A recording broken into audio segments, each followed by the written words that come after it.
Hello students, कैसे हैं आप। Welcome to my YouTube channel physics style. आज का जो हमारा टॉपिक है वो है unit number 7, property of bulk matter.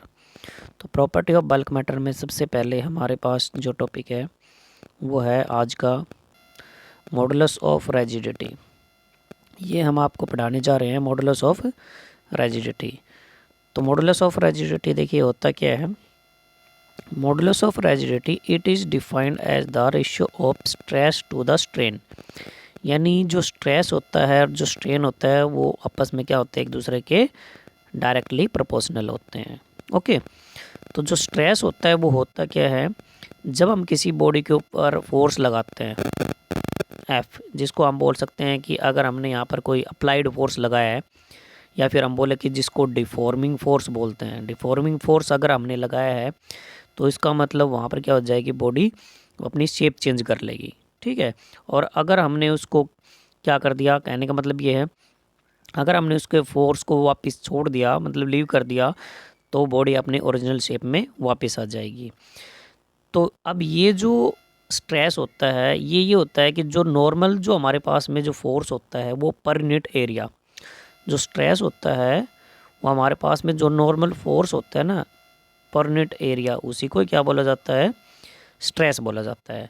और जो हमारे पास में जो स्ट्रेन है, अब देखिए जो स्ट्रेन होता है वो क्या होता है, स्ट्रेन में ये जो है जब हम किसी बॉडी के ऊपर फोर्स लगाते हैं, एफ फोर्स लगाया हमने, अगर बॉडी की कॉन्फ़िगरेशन चेंज हो जाती है तो इसका मतलब वो बॉडी स्ट्रेन हो गई, या फिर हम बोले कि वो बॉडी क्या हो गई, डिफॉर्म हो गई है।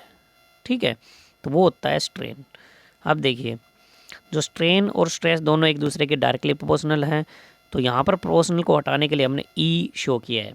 ओके, तो ई इजिकल टू स्ट्रेस बटे में स्ट्रेन, ये हमारे पास में फार्मूला निकल के आया है मॉडुलस ऑफ रिजिडिटी का फार्मूला। ओके, अब देखिए इसकी क्या होती हैं, टाइप्स होती हैं। मॉडुलस ऑफ रिजिडिटी की क्या होती हैं, हमारे पास में टाइप्स होती हैं। तो जो फर्स्ट हमारे पास में है वो होती है young modulus of elasticity. Second होती है हमारे पास बल्क मॉडुलस ऑफ इलास्टिसिटी, जिसको हम यहाँ पर पहले वाले को वाई से शो करते हैं, सेकंड वाले को बी से शो करते हैं।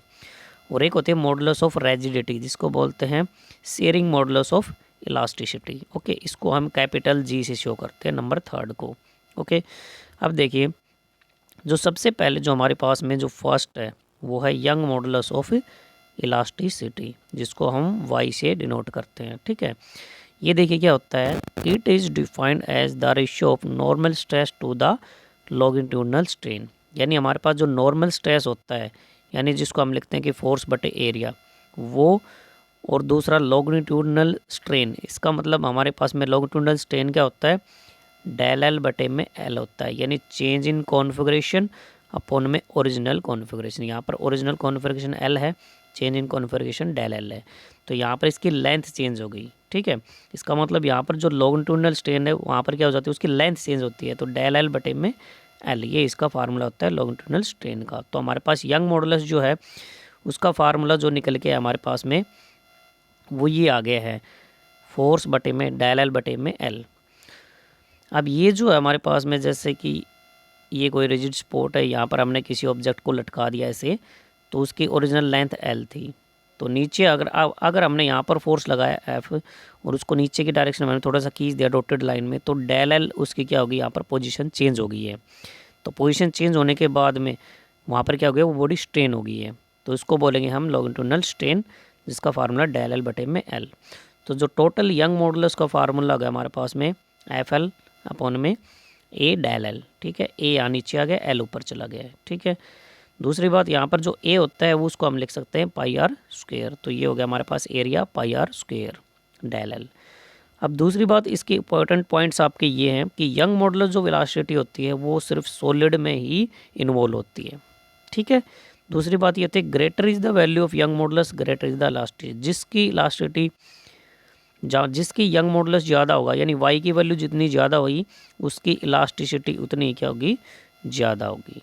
ओके, अब देखिए नेक्स्ट हमारे पास में ये है सेकंड देखिए बल्क मॉडुलस ऑफ इलास्टिसिटी, जिसको हम बी से डिनोट करते हैं।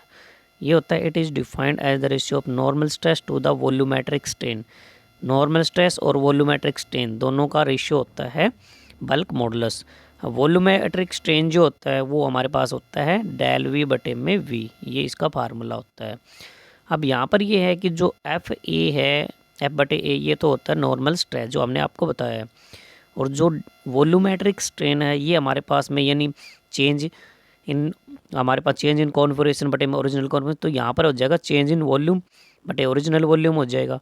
तो चेंज इन वॉल्यूम बटे ओरिजिनल वॉल्यूम, जैसे हमारे पास में ये है, देखिए जैसे ये हमारे पास किसी का वॉल्यूम है ऐसे, और अगर हमने यहाँ पर कुछ इसके ऊपर फोर्स लगा दिया एफ, तो इसका मतलब यहाँ पर इसकी पोजीशन थोड़ी सी क्या हो गई है, चेंज हो गई, यानी उसका वॉल्यूम क्या हो गया है, चेंज हो गया है, जिसको हमने लिखा है डेल वी से यहाँ पर शो कर रखा है। तो उसका फार्मूला बन गया है। और ये जो नेगेटिव साइन है वो यहाँ पर किसके लिए है, वो क्योंकि इसका वॉल्यूम जो है वो डिक्रीज हो रहा है, इसलिए हमने उसको नेगेटिव लगा दिया है। तो जो टोटल फार्मूला यहाँ पर निकल के आया है वो हमारे पास आ गया एफ वी बटे में ए डेल वी। तो यहाँ पर जो एफ बटे में ए होता है उसको हम पी लिख सकते हैं, हो जाएगा पी वी अपॉन में डेल वी। अब टोटल जो फार्मूला है वो हो जाएगा बी इजिकल टू माइनस में पी वी अपॉन में डेल वी, ये होता है bulk modulus of elasticity. Okay, next देखिए हमारे पास में कंप्रेसिबिलिटी, नेक्स्ट होती है हमारे पास में कंप्रेसिबिलिटी। कंप्रेसिबिलिटी देखिए क्या होती है, it is defined as the, या फिर it is the reciprocal of the bulk modulus of elasticity, यानी जो के होता है उसको डिनोट करता है कंप्रेसिबिलिटी, और वो होता है 1/b, यानी जो बल्क मॉडुलस होता है उसके इन्वर्सली प्रोपोर्शनल होता है के। इसका मतलब जिसकी कंप्रेसिबिलिटी ज़्यादा हुई उसका बल्क मॉडुलस उतना ही क्या होगा, कम, यानी जिसकी कंप्रेसिबिलिटी ज़्यादा उसकी इलास्टिसिटी क्या होगी, कम होगी। ओके, नेक्स्ट इसके इंपॉर्टेंट पॉइंट्स आपके ये हो जाएंगे, हम ये इसका फार्मूला भी यहाँ पर लिख सकते हैं माइनस में डेल वी बटे में पी डेल वी। ओके, क्योंकि इसका रेसिप्रोकल है, ये फार्मूला उल्टा हो गया है इसका। Bulk modulus involve for solid liquid gas, तीनों में पाया जाता है ये, सॉलिड लिक्विड और गैसेस तीनों में। Okay, bulk modulus for larger solid than liquid and again greater than gases, यानी सबसे ज़्यादा आपका सॉलिड में, फिर आपका लिक्विड में और फिर आपका गैसेज में होगा। ओके, लेकिन सबसे ज़्यादा आपका सॉलिड के अंदर होगा। नेक्स्ट हमारे पास में ये है मॉडुलस ऑफ रेजिडिटी। देखिए मॉडुलस ऑफ रेजिडिटी क्या होती है, जिसको जी से डिनोट करते हैं, it is defined as the ratio of longitudinal stress to the shearing strain.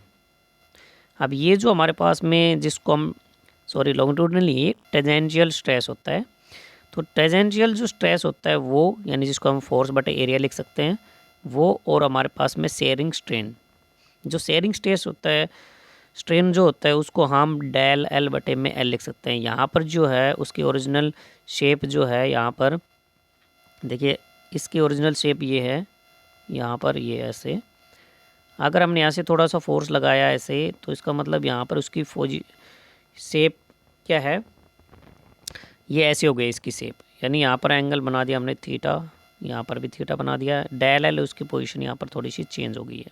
Okay, देखिए अब यहाँ पर वॉल्यूम इसका उतना ही है, लेकिन उसकी शेप थोड़ी सी क्या हो गई है, चेंज हो गई है। ओके, तो उसको हम लिख रहे हैं यहाँ पर डेल एल बटे में एल को थीटा लिख सकते हैं, तो थीटा होता है डेल एल बटे में एल। तो टोटल फार्मूला इसका निकल के आ गया यहाँ पर एफ अपॉन में ए और टोटल अपॉन में थीटा। ठीक है, ये इसका जी का फार्मूला हो गया है। ओके, तो नेक्स्ट हमारे पास में जो टॉपिक है वो हमारे पास में classification of materials on the basis of stress strain curve. Stress strain curve के ऊपर हमारे पास यहाँ पर मटेरियल को क्लासीफाई करेंगे। तो सबसे पहले हमारे पास में डक्टाइल मटेरियल्स। देखिए डक्टाइल मटेरियल्स क्या होते हैं, these are those materials which have large plastic range beyond elastic limit, such material used for making spring and seats, aluminium, copper. अब ये जो है हमारे पास डक्टाइल मटेरियल्स वो होते हैं जिसमें लार्ज प्लास्टिक रेंज होती है इलास्टिक लिमिट से ऊपर, और जिसको यूज़ किया जाता है स्प्रिंग या फिर शीट्स बनाने के लिए, यानी जिसको हम खींच के स्प्रिंग या फिर हम सीट बना सकते हैं, वो होती है डक्टाइल मटेरियल्स या फिर डक्टाइल मेटल्स। सॉरी, यहाँ पर मटेरियल्स आएगा, जिसको जैसे एल्यूमिनियम होता है, कॉपर होता है, हम उसको खींच के यहाँ से स्प्रिंग और शीट्स बना सकते हैं। ओके, जैसे ये है जो स्ट्रेस स्ट्रेन कर्व, ये हमारे पास में क्या होता है, ये हुक्स लॉ को फॉलो करता है, जितना आप स्ट्रेस बढ़ाओगे उतना स्ट्रेन बढ़ेगा। फिर इलास्टिक लिमिट, यहाँ से ये थोड़ा सा और खींच सकते हैं हम इसको, ये एफ़ और ये सी पॉइंट, यहाँ पर एफ़ इसको मान सकते हो आप, सी यहाँ मान सकते हैं, क्योंकि एफ़ यहाँ पर जो होगा वो ब्रेकिंग पॉइंट होगा, उसके बाद में मटेरियल्स होगा ब्रेकिंग पॉइंट, मतलब टूटने वाला पॉइंट्स हो जाएगा यहाँ पर। ठीक है, और यहाँ पर जो हम इसको खींच के इलास्टिसिटी यानी उसको ज़्यादा हम लंबा कर सकते हैं, स्प्रिंग बना सकते हैं, सीट बना सकते हैं। ओके, नेक्स्ट देखिए जो हमारे पास है वो है ब्रिटल मटेरियल्स। ब्रिटल मटेरियल्स कौन से होते हैं? वो मटेरियल्स होते हैं जिसमें जो प्लास्टिक रेंज होती है वो क्या होती है? स्मॉल होती है, स्मॉल प्लास्टिक रेंज होती है। दोनों note make for spring and seats, जिसका यूज़ हम स्प्रिंग और सीट्स बनाने के लिए यूज़ नहीं कर सकते, जैसे कि कास्ट आयरन और ग्लास, वो जल्दी टूट जाएंगे। जैसे हमारे पास स्ट्रेस स्ट्रेन कर्व है, तो यहाँ तक हमने खींचा उसको इलास्टिसिटी, और फिर थोड़ा सा आगे करते यहाँ पर उसका ब्रेकिंग पॉइंट आ जाएगा एफ, यानी वो जल्दी ही टूट सकते हैं। ओके, नेक्स्ट देखिए इलास्टोमर। इलास्टोमर हमारे पास में क्या होता है? These are those material which does not obey Hooke's law, यानी वो ऐसे मटेरियल्स होते हैं जो हुक्स लॉ को ओबे नहीं करते। स्ट्रेस और जो स्ट्रेन कर्व होता है वो स्ट्रेट लाइन भी नहीं होता है, जैसे कि रबड़ और ब्लड वेसल। तो उसका जो ग्राफ होता है वो कैसे बनेगा? वो आपका ऐसा बनेगा, यहाँ पर स्ट्रेस हो जाएगा और ये आपका स्ट्रेन हो जाएगा। ओके, तो उसका ग्राफ ऐसा बनेगा। ठीक है, नोट मेक स्ट्रेट लाइन, ऐसे नहीं बनेगा, ऐसे बनेगा। ओके, तो ये हमारे पास होता है इलास्टोमर्स, जैसे कि रबड़। नेक्स्ट हमारे पास में यहाँ पर elastic after effect. Elastic after effect क्या होता है? The temporary delay in the regaining the original configuration of the body after removing the deforming force. यानी हमारे पास में जैसे हम किसी बॉडी के ऊपर एफ फोर्स लगाते हैं, ठीक है, जैसे हमारे पास में कोई ये बॉडी है, हमने इसके ऊपर एफ फोर्स लगा दिया, तो इसका मतलब ये जब अपनी ये फोर्स छोड़ेंगे तो ये अपनी ओरिजिनल पोजीशन पे वापस आ जाएगा। लेकिन अगर ये टाइम लगाता है, थोड़ा सा temporary delay regain the original configuration, यानी ओरिजिनल कॉन्फ़िगरेशन को आने के लिए थोड़ा सा डिले करता है, यानी कोई टाइम लगता है थोड़ा सा, तो उसको हम बोलते हैं इलास्टिक आफ्टर इफेक्ट। जैसे कि क्वार्टज फॉस्फर ब्रोंज जो होते हैं उसको टाइम लगता है वापस आने अपने ओरिजिनल क्वेश्चन को प्राप्त करने के लिए। ओके, देखिए नेक्स्ट देखिए हमारे पास इलास्टिक फैटिग्यू। इलास्टिक फैटिग्यू क्या होता है? It is the property of the elastic body, it lose its elasticity after under applying the deforming force. यानी इसमें क्या होता है? ये एक इलास्टिक बॉडी की एक प्रॉपर्टी होती है कि अगर हम डिफॉर्मिंग फोर्स को रिपीट करते रहते हैं तो इलास्टिसिटी जो होती है उस बॉडी की वो खो देता है, लूज कर देता है। जैसे हमारे पास में कोई भी एक बॉडी हो, जैसे ये हमारे पास बॉडी है, अगर हम यहाँ से फोर्स लगाएं एफ, तो ये बॉडी अपना ओरिजिनल कॉन्फ़िगरेशन है वो चेंज कर लेती है। तो अगर हमने इसको थोड़ा सा फोर्स और लगा दिया तो थोड़ा सा चेंज और कर लेगी, लेकिन हम थोड़े से और लगा दिया तो और चेंज कर लेगी। लेकिन हम बार बार उसको रिपीट कर रहे हैं, कभी कम कभी ज़्यादा, कभी कम कभी ज़्यादा, छोड़ रहे हैं फिर खींच रहे हैं, छोड़ रहे हैं फिर खींच, तो इसका मतलब उसकी इलास्टिसिटी लूज हो जाती है, ख़त्म हो जाती है, तो उसको बोलते हैं इलास्टिक फैटिग्यू। ओके, नेक्स्ट देखिए हमारे पास में जो नेक्स्ट टॉपिक है वो है यहाँ पर पॉइजन रेशियो। पॉइजन रेशियो क्या होता है? देखिए, when deforming force applied at the free ends of a suspended wire of length L and radius R।